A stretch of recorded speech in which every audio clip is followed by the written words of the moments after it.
Good evening and welcome to the Evening News from Monday, October 13, 2014. I'm Petrly Santos. Thank you for joining us. Making your headlines this evening, Asian company invests millions in large-scale projects. Glenn Lau pleads not guilty to tax fraud charges. Character News trying to mask wrongdoings, says the PBPC. Welshman beaten by taximen for spy pen camera. Africans urged to remain resistant on Holocaust Day. And Ghana opposes widespread use of antibiotics in agriculture. And now for the news in detail. In this report, we hear that Pinnacle Green Resources has invested millions in 3 collaborative projects that will see wastes from various sectors being transformed into viable projects that will benefit Ghana. The details in this report. The Asian company will be investing some US $35 million into 3 projects to transform waste into viable sectors that will prove to be beneficial for Guyana. These projects will be done in collaboration with the Institute of Applied Sciences and Technology, IAST. The 2 entities have signed a letter of intent that will be transferred into a binding MOU. Director of IAST, Professor Suresh Narayan, said that the institute will be providing the company with technology and technical assistance, and in return it will be giving a 5% equity from the project. So that means that the IAST will have a source of revenue from this investment, and it becomes effectively a public-private partnership. So we are delighted about this. It's a clear example of science and technology being used to generate commercialization, wealth creation, addressing environmental issues, and utilizing natural resources, and then ensuring that we place a value on the provision of technology so that the taxpayers who fund IAST ultimately can have a return on that investment. Not only in terms of a direct return from us sharing equity, but from the creation of job opportunities, etc. Executive Director of Pinnacle Green Resources expressed his excitement to be partnering with the IAST on these projects. Pinnacle is very excited to be here in Guyana for a simple reason that, contrary to popular belief, it was very, very fast way forward. And the interactions with Professor Narayan have been very, very educative for us, to the tune that we had initially opted to go for a single project in Guyana, and now we've already signed for 3, and we are fairly committed to the whole thing. Meanwhile, President Donald Ramotar welcomed the projects, noting that he has always been pushing the IAST to move past research and enter into commercial. He pointed out that these projects will not be putting pressure on the forests, but will be using up waste from industrial activities there. This is one of the products that is giving manifestation to adding value to many of the things that we produce. So I'm extremely happy with this partnership and this investment. It will create employment. I've been speaking to Professor Narayan, has anticipated that there will be about 300 to 400 people employed on this in the totality of the project, which will make a big difference in the Essequibo Coast area, where almost the whole economy depends on rice. Now there will be value added to that sector. Projects are expected to be in operation within the next 2 years, with the first one being launched in March 2015. The first project is the construction and operation of a facility to produce 200 tons per day of wood pellets for export to Europe. An energy plantation will be built on 5 acres of land in the Pomeroon for this project. Project number 2 will see the construction of a facility that will produce 3 tons per day of activated carbon from coconut shells, primarily to service the gold recovery industry. The third project is the construction and operation of a gasification facility, along with an 8 megawatt electricity generating facility.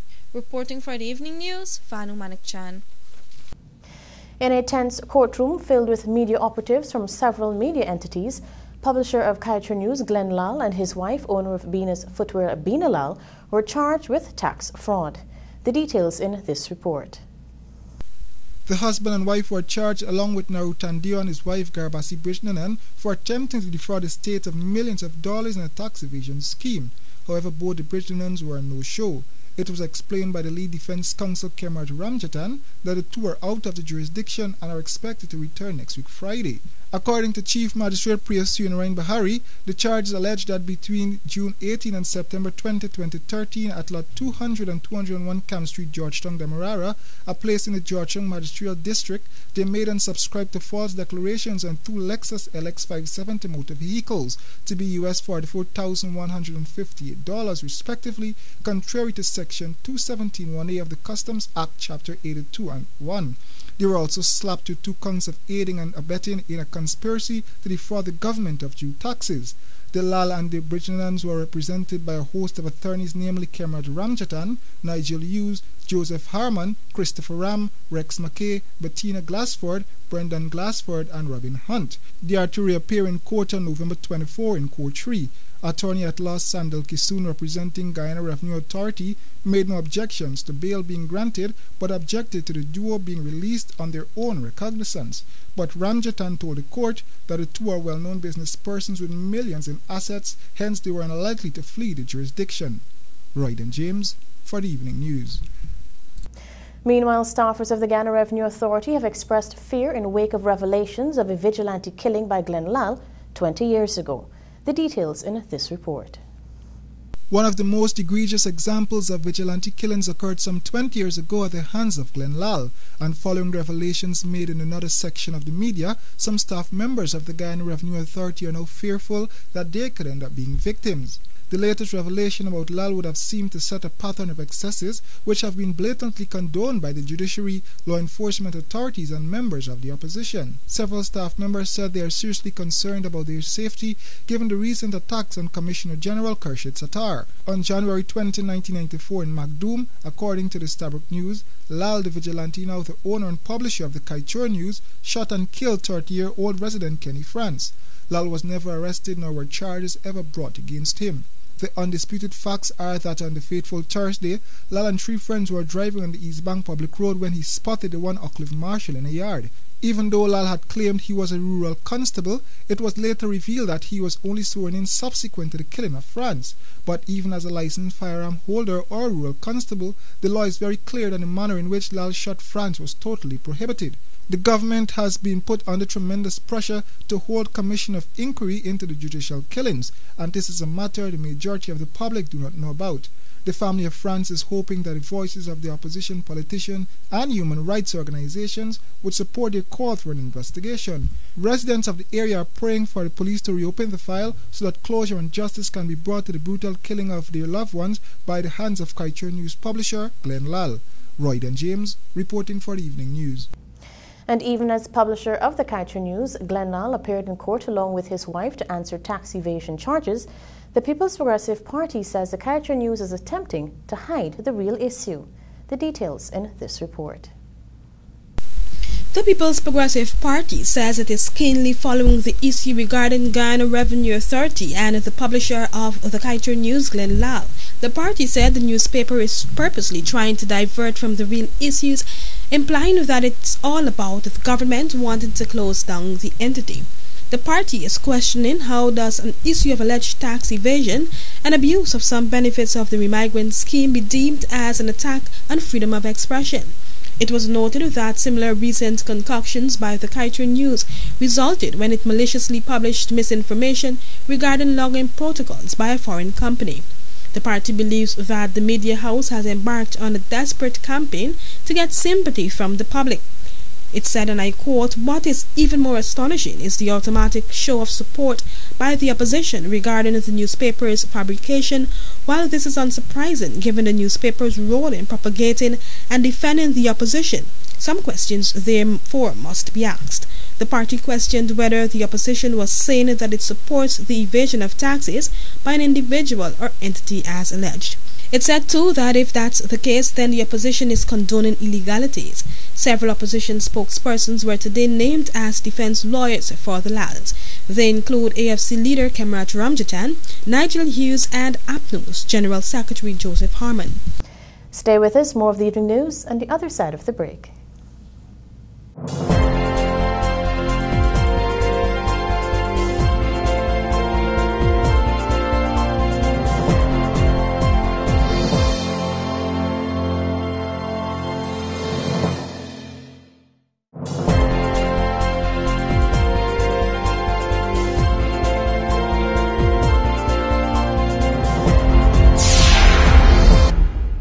Welcome back. You're watching the evening news. Police at the Brookdam Police Station are investigating a report of physical assault made by John Anthony Welshman, a young man who has accused Speaker of the National Assembly Raphael Trotman of sexually molesting him when he was still a child. Here's more in this report. Welshman, speaking with this newscast on Sunday evening at the Georgetown Public Hospital, related that he was severely beaten by some men who had offered him a lift in a taxi. He told this newscast that he, along with a female friend, was on the Georgetown Seawall on Sunday when sometime around 1800 hours a car drove up and inquired if he was in need of a taxi. Welshman said he accepted and jumped into the car. He said the driver told him he had to drop off something in Kingston, but two other occupants entered. He explained that one of the men who joined the car had a gun and he was gun-butted. While no visible signs were seen, Welshman said he was cuffed to his ribs and showed the evening news his inner lip, which was slightly bleeding. This newscast saw too a jersey filled with blood mixed with vomit. He said the men asked him for a spike pen and a tape. He denied knowing about the items, and the men allegedly started to cuff him about his body. Welshman said he began shouting for rape and murder, which brought some people out to his assistance. He said he was taken to the Alberton Police Station and was later transferred to the Brookdam Police Station, where his statement was taken. He was then transported by police to the GPHC. Welshman has accused Trotman of pampering him with gifts during the alleged period of his sexual abuse. Agriculture Minister Dr. Leslie Ramasamy said he opposes the widespread use of antibiotics in agriculture, saying this has serious implications for human health. Dr. Ramasamy, a former health minister, said the Caribbean community should take the lead in trying to secure an international framework to govern the use of antimicrobials in food production. Guyana initiated a discussion on the issue of antimicrobial resistance, where microbes such as bacteria become resistant to antibiotics, during the 13th Caribbean Week of Agriculture held in Paramaribo, Suriname from October 6 to 12. Dr. Ramasamy said in an interview that while people appreciate the usefulness of antibiotics, their use in medicine is widespread, often available without prescription, and often prescribed after minor medical procedures such as a tooth extraction. As Africans around the world observe African Holocaust Mafa Day on Sunday, Afro-Guyanese were urged to be resistant against those acts and conditions that their ancestors had fought against. Here's more in this report. The African Holocaust Mafa Day was observed under the theme Reparation for African Holocaust, Resurrecting the Feminine Energies. The African Cultural and Development Association, ACDA, in collaboration with the 1823 Parade Ground Monument, held a customary libation and ceremony at the Kingston Seawall, where renowned historian Dr. Renuka Rashidi was the keynote speaker. Dr. Rashidi, in his address to the gathering early Sunday morning, spoke about how Africans were dragged away from their homes and lives and forced to work as slaves halfway around the world. He reminded Africans that as they commemorate and acknowledge the sufferings of their ancestors, they should also remember the resistance of their ancestors as they fought to maintain their families and basic human dignity. You have a noble history of resistance, and that resistance takes different forms, not only revolts of enslaved people, but intellectual revolts, Africans who fought to keep the history of our people, like people like George G.M. James, who wrote a book called Stolen Legacy. Meanwhile, Alliance for Change chairman Nigel Hughes, in a brief statement, told the gathering that it appears as though Africans have lost their ability to resist, fight back, and articulate new pathways to ensure a bright future for Africans. Let us resolve today that we will resist the oppression that continues to keep us down, the system that Brother Barry was talking about that is designed to keep us down, and that we will resolve that this fight that we are taking forward will not only result in victory, but we will articulate a new way for our children and for those that come after us. The libation ritual was done by AGDA executive member Reverend Rudy Gayan, who applauded Africans for showing up. He said that it is time for Africans to be together and learn from their shortcomings in order to be stronger to continue the fight of their ancestors. We're not calling upon them because we put them to rest. And once you put something to rest, don't call them. Use a humbug. So what we're doing, we're going there so that our ancestors will be proud of us. Let them know that they did not die in vain, that we can continue to struggle. He noted that AGDA has envisioned a monument in the Atlantic Ocean in memory of those ancestors who have lost their lives while fighting for a better future for those alive today. Scores of Africans turned out at the Kingston Seawall as they made offerings to their ancestors by placing flowers and plants in the water. Reporting for the Evening News, Fanu Manikchan. Digicel Guyana Incorporated says it eagerly awaits passage of the telecoms bill to dip its feet into the landline service. Here is more in this report. Digicel Guyana Incorporated is eagerly awaiting the passage of the telecoms bill in the National Assembly, which will demonopolize telephone service in Guyana and pave the way for them to provide the critical landline service. The company said it is watching with vivid interest the process with respect to the telecoms bill, since it will be taking expedited steps towards the provision of the service for the Guyanese locale. Digicel's CEO Gregory Dean said that the company has plans for major expansions, but a lot of these are awaiting the liberalization of the sector. He pointed out that some of those services include the provision of wireline services and a host of other affiliated services. When asked why Digicel would want to dive into the sector, knowing that its competitor has reported losses, Dean related that he believes the sector can be profitable, but shied away from an explanation citing GT&T current application before the Public Utilities Commission.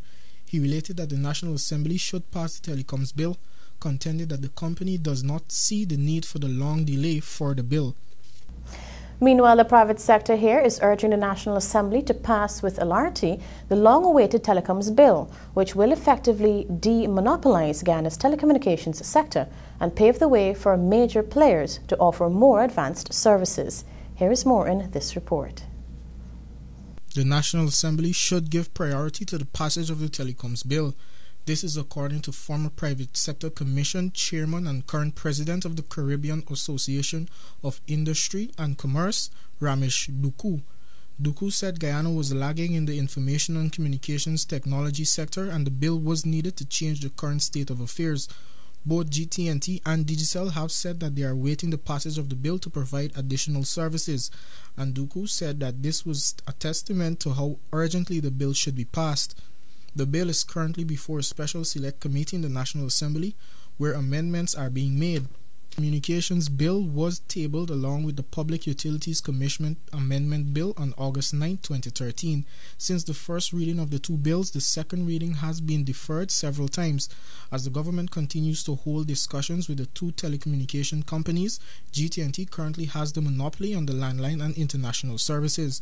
Digicel has to pay GT&T for its mobile service bandwidth, which is provided through the local company. Stay with us. You're watching the Evening News.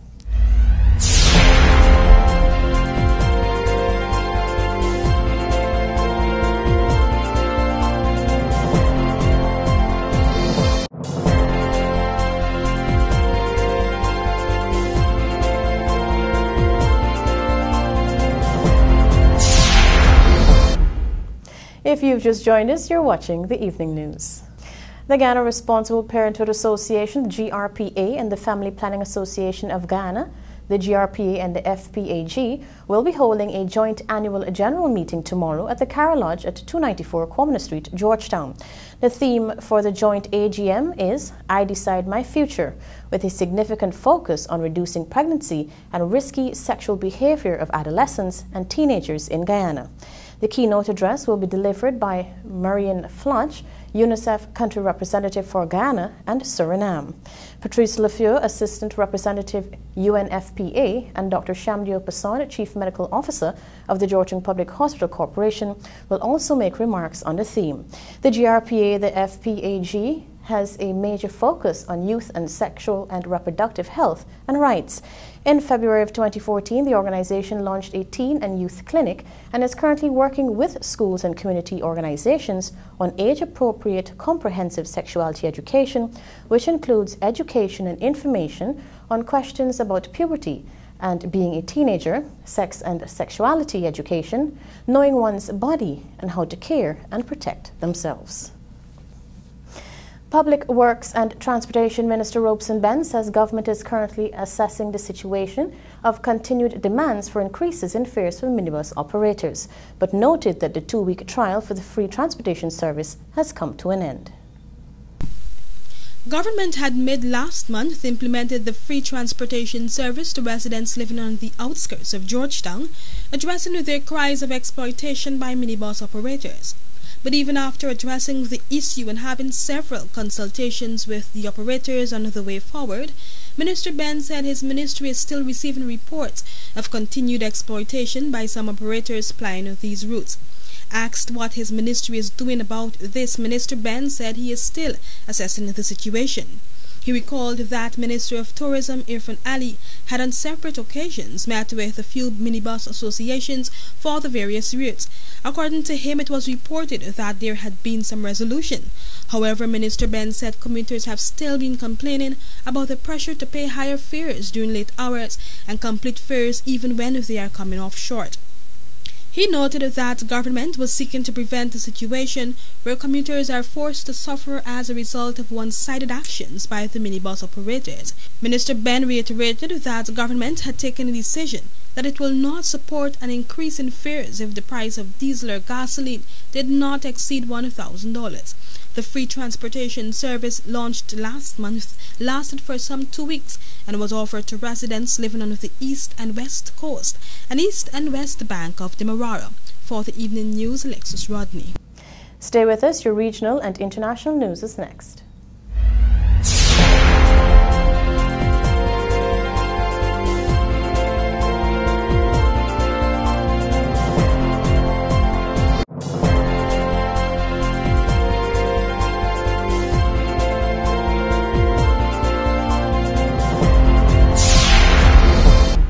Welcome back, and now for a look at the news in the region. Heavy rains and hurricane-force winds shut down the twin island nation of Antigua and Barbuda on Monday as tropical storm Gonzalo swept over the island, downing power lines as well as causing floods in several areas. Initial reports indicate that roofs were blown off several houses, and residents reported downed trees, billboards and power lines, as well as flooding as the storm intensified. And internationally, Turkey has agreed to allow moderate Syrian rebels to be trained on its soil, the U.S. says, in its bid to combat Islamic State in Syria and Iraq. U.S. National Security Advisor Susan Rice, who announced the development, said she welcomed the new agreement. It has not yet been confirmed by Turkey, which has so far refused to send troops into Syria or Iraq. And Turkey's PM says no deal has been reached to allow the U.S. to use Incirlik air base to attack IS militants. Turkish PMs recently passed a motion that could allow foreign forces to use its bases for activities in Syria and Iraq, although the final decision rests with the government. The U.S.-led coalition is carrying out airstrikes against Islamic State militants who have seized large parts of Iraq and Syria. Many have targeted IS around the key Syrian-Turkey border town of Kobane. Here now are your bridge reports. The Demerara Harbour Bridge is expected to be closed at 1400 hours on Tuesday, October 14 for a period of 1.5 hours. And the Berbice River Bridge is expected to be closed at 5 hours 22 on Tuesday, October 14 for a period of 1.5 hours. Stay with us. Sport is next.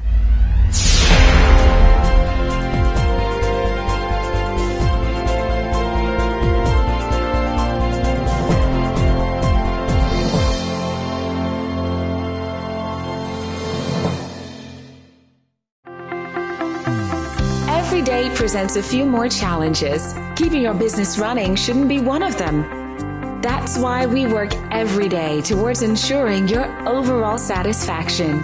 With over 100 skilled technicians and engineers equipped with the tools and skills to help you do more. With the largest parts inventory in Guyana, over 10,000 line items readily available. Driven by your success is not just a set of words to us. It is a code by which we live. That is why we are proud to say that we are Victory!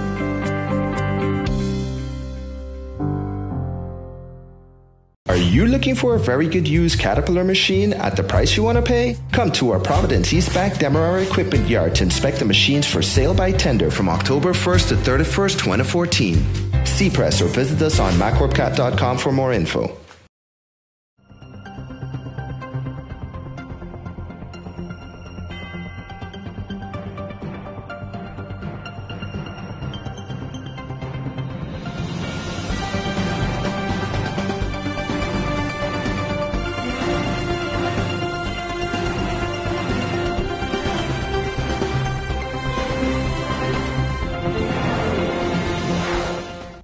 Welcome back, and now for a look at your sport headlines. The third ODI between West Indies and India abandoned because of cyclone.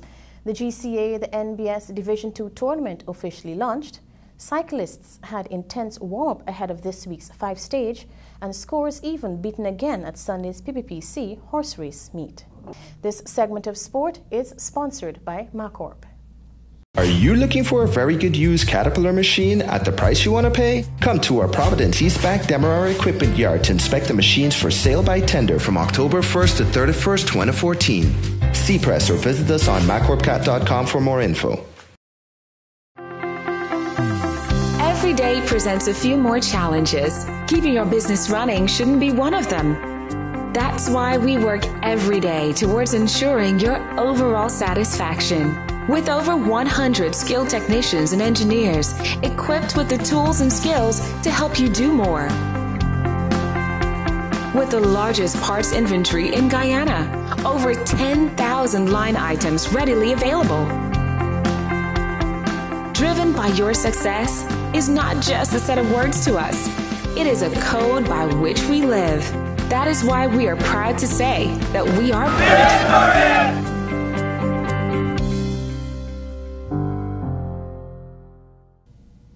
The third ODI between India and the West Indies on Tuesday has already been abandoned because of a cyclone on the country's east coast.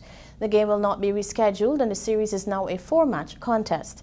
The Indian Meteorological Department has issued a warning about Cyclone Hudat at least 3 days in advance, but the BCCI decided against moving the game from the port city where the cyclone made landfall on Sunday.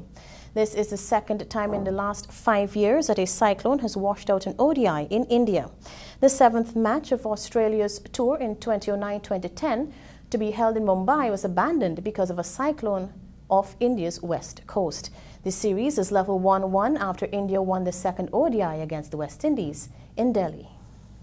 The Georgetown Cricket Association has joined hands with the New Building Society as they aspire to arrest the decline in Ghana's cricketing by providing quality competition for the city's cricketers. Here is more from Rajiv Bisnath. The 40 overs, a second division competition that will target 16 city teams, was on Monday officially launched at the bank's new location on North Road and Avenue of the Republic.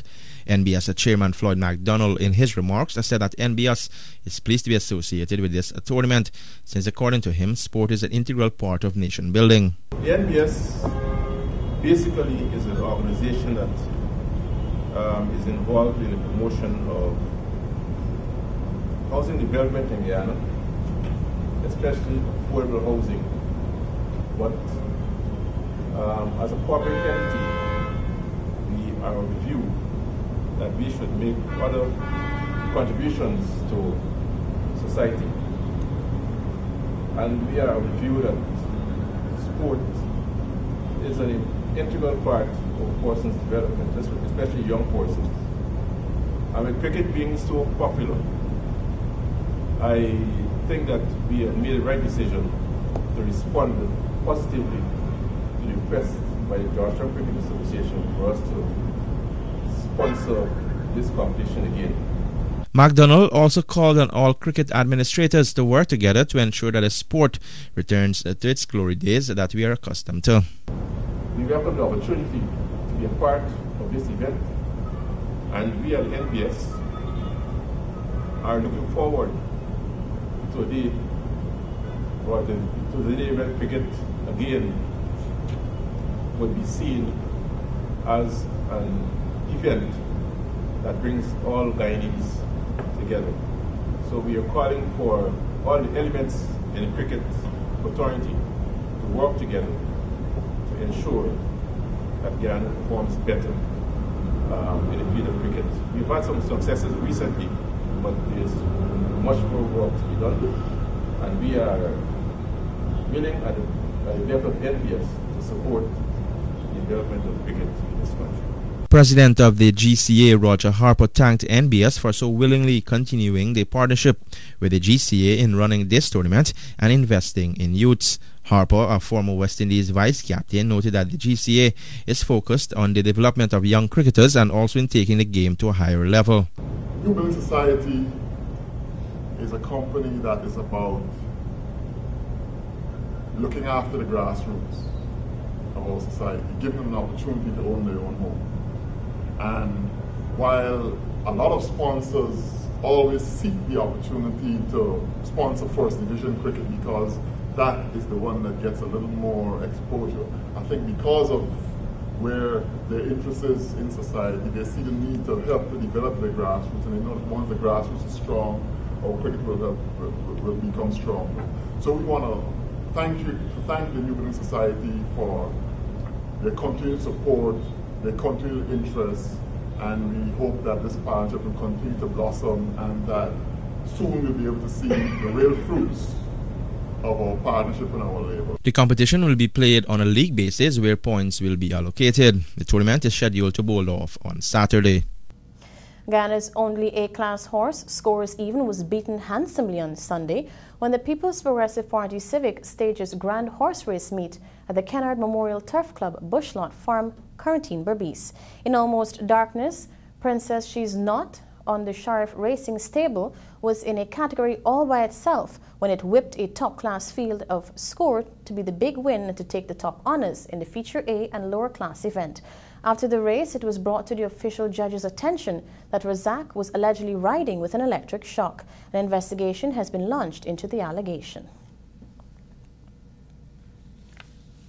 Local cyclists were involved in 2 separate events over the weekend as they intensified their preparations ahead of this week's Ride for Life 5-stage race. Here is more from Tristan Joseph.